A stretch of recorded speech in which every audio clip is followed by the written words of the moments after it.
Hi ladies and gentlemen, it's the wee morning hours of January 30th, 2017. And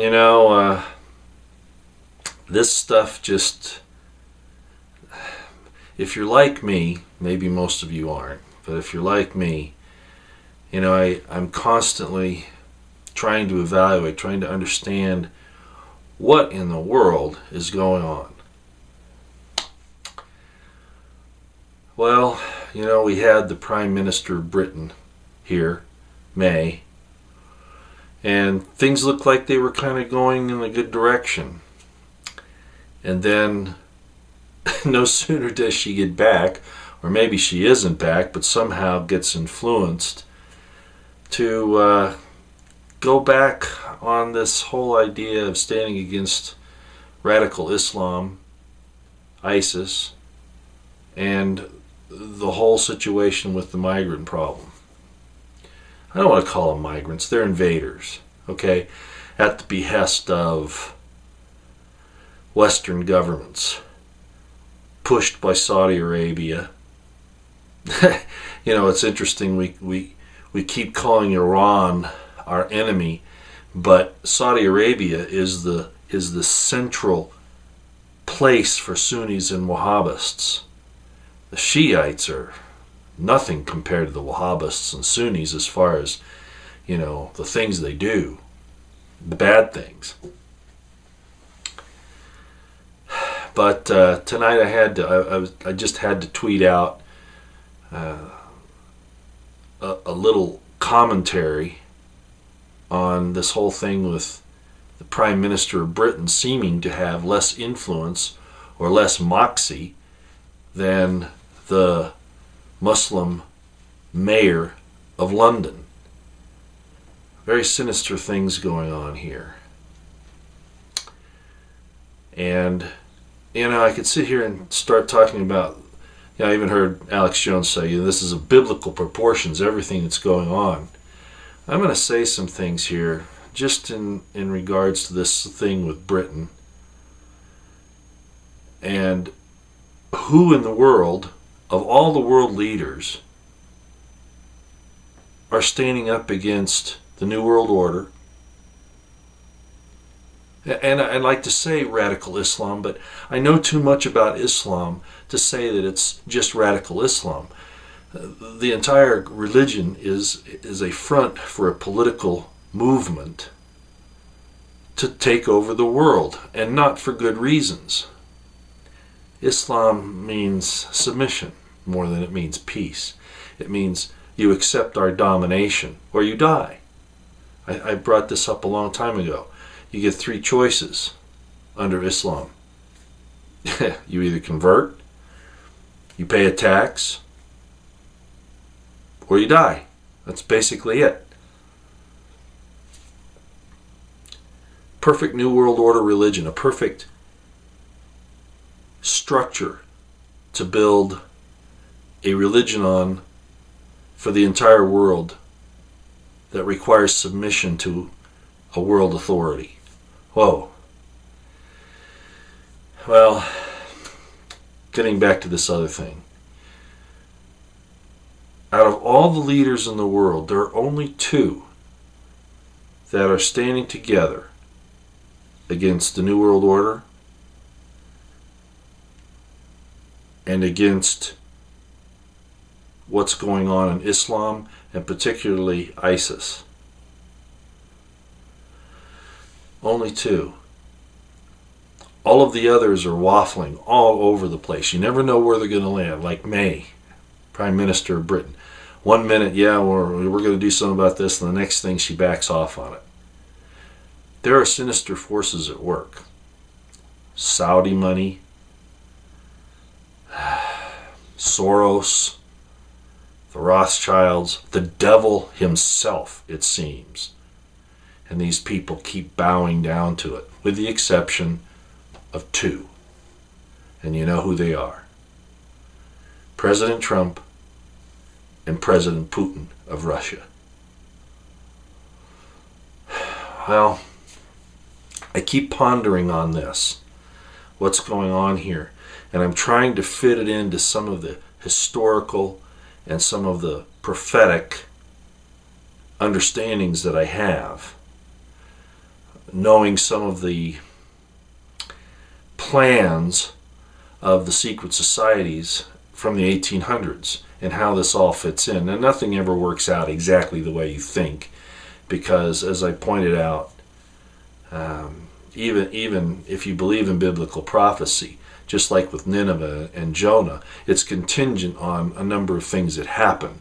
There are different paths that can occur depending upon what happens, what the people choose, where they go. I won't belabor that, because I know there's some people out there that really don't want to hear about that. But historically, okay, whether you believe in, the demon that we call Lucifer or not, there are people in the world, those in the New World Order, the upper elites, who do believe it. And I've said that before, and you've heard that before.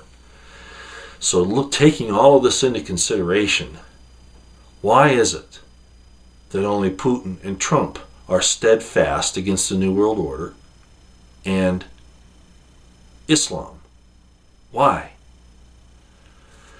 Well, I could conjecture about a lot of things, but I'm not going to do that here, believe it or not. I just want to point it out. There's something significant about this.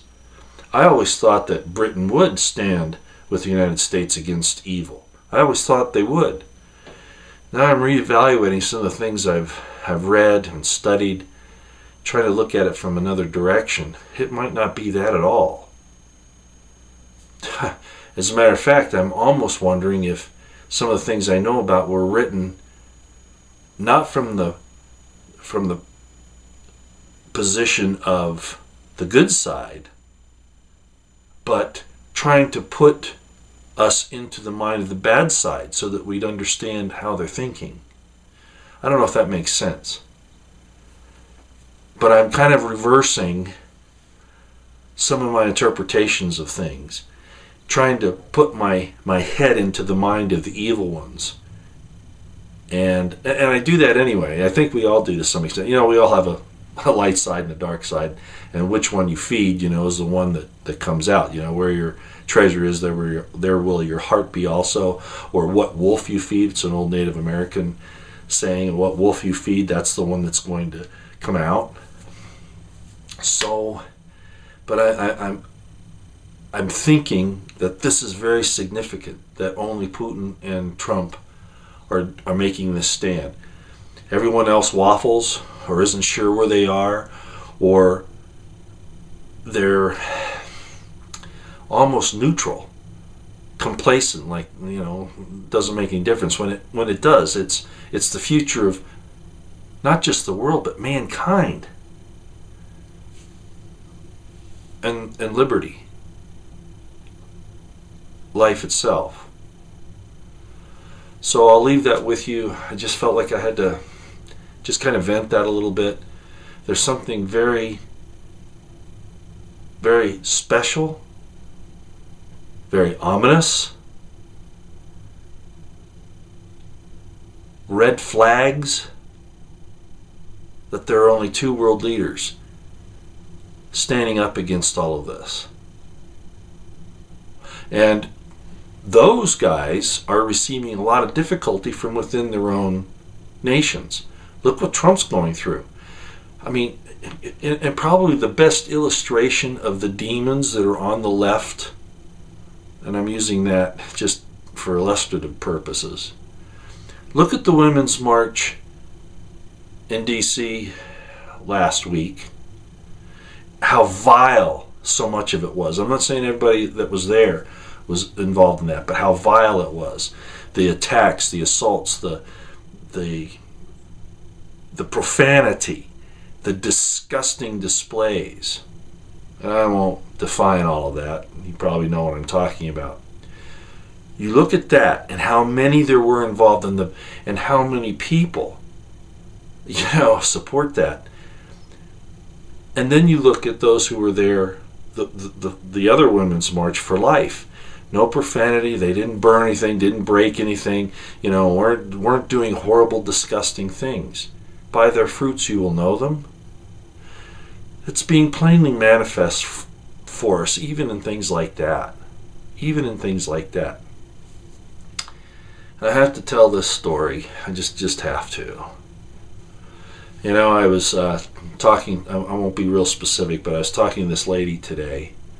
And, you know, she was asking me, well, you know, she's married, okay, and she's saying she was doing some work for me. And she says, well, you know, do you ever think you'll find another lady? And I said, well, you know, there are a lot of problems with that at this point, but you know, if you know somebody between, you know, 45 and 60, you know, or 62, you know, something like that, you know, yeah, you know, if you think that I'd be, you know, a possibility for somebody, you know, sure, step in there and do it. And she says, well, how about somebody younger? Would you go down, you know, like a 20-something? I went, well, you know,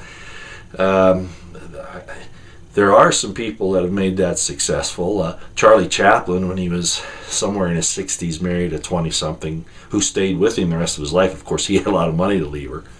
And then I mentioned to her, well, and then there's Trump and Melania. You know, Trump's 70 and Melania is like 47. And all of a sudden it jumped off the topic of the conversation. And what did she say? I don't like Trump. Out of the blue. There's a problem here. And even good people are being deceived. Maybe because they want to be. So I'll end this again by saying, why is it? And I tweeted this out. You can go look at it on Twitter. And there it is on the screen. My spot is at Royston Potter. And I'll leave this with you again. And I tweeted this out here just, I don't know, half hour, 20 minutes ago, something like that. Why is it that only Putin and Trump, two out of the entire world, are standing together against the evils of the NWO and Islam? Why?